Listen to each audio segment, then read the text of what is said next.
ఏపీలో మరొకసారి భూ ప్రకంపనలో వచ్చిన పరిస్థితి నెలకొంది. వరుసగా మూడవసారి అంటే నిన్న రెండవసారి, మొన్న అంతకుముందు ఒకటోసారి, తాజాగా మూడవసారి ఈరోజు కూడా భూ ప్రకంపనలు రావడంతో అసలు ఏం జరుగుతుంది? వరుసగా ఈ భూ ప్రకంపనలు రావడానికి గల కారణాలేంటి? శాస్త్రవేత్తలు ఏం చెబుతున్నారు?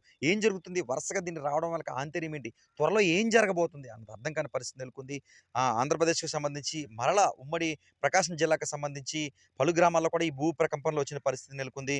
ఏదైతే నిన్న ఈ తాళ్ళూరు మండలంలో గంగవరం, తాళ్ళూరు, రామభద్రపురంలో ప్రకంపన వచ్చిన పరిస్థితి నెలకొంది. అదే ప్రాంతాలతో పాటు సమీప ప్రాంతాల్లో కూడా ఈ భూ ప్రకంపనలనేవి మరలా సోమవారం ఉదయం వచ్చిన పరిస్థితి నెలకొంది. ఒక్కసారిగా ఏం జరుగుతుంది? భూమంతా కూడా కంపించుకుపోయిన పరిస్థితి నెలకొంది. కదులుతున్న మాదిరిగా కనిపించడంతో ఏం జరుగుతుందో అర్థం కాని పరిస్థితి నెలకొంది. దీంతో నివాసాల నుంచి బయటకొచ్చిన పరిస్థితి మనకుంది. 2 సెకండ్ల పాటు భూమి కంపించినట్లుగా తెలుస్తుంది. కొంతమంది ఈ భూమి కంపించిన అనుభవంతో అక్కడి నుంచి పరుగులు తీసిన పరిస్థితి కూడా నెలకొంది.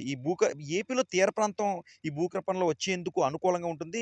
ముఖ్యంగా ప్రకాశం జిల్లా దగ్గర సముద్రం మరింత ముందుకొచ్చి చొచ్చుకొని వచ్చి ఉంటుంది.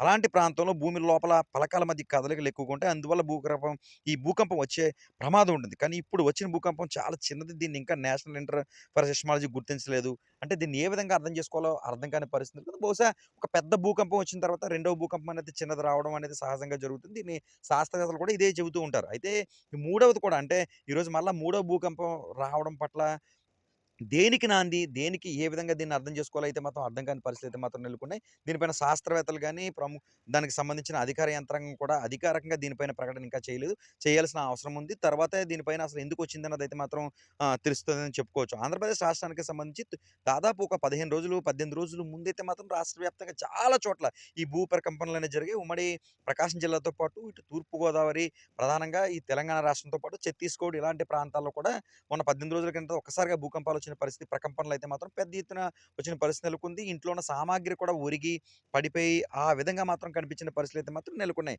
తాజాగా మరలా నిన్న ప్రకాశం జిల్లాకు సంబంధించి దాదాపు 4 గ్రామాల్లో ఈ ప్రకంపనలనేవి చోటు చేసుకున్న పరిస్థితి నెలకొంది. అయితే పెద్ద భూకంపం వచ్చిన తర్వాత చిన్నది రావడం మానవాయి కాబట్టి అదొక సైంటిస్ట్ మాదిరిగా ఆలోచించి ఇక్కడితో ఈ కథ ముగిసింది అనుకునే లోపే మరలా ఈ మూడో రోజు భూ ప్రకంపం అనేది రావడం పట్ల ప్రజలైతే మాత్రం భయాందోళన చెందుతున్నారు.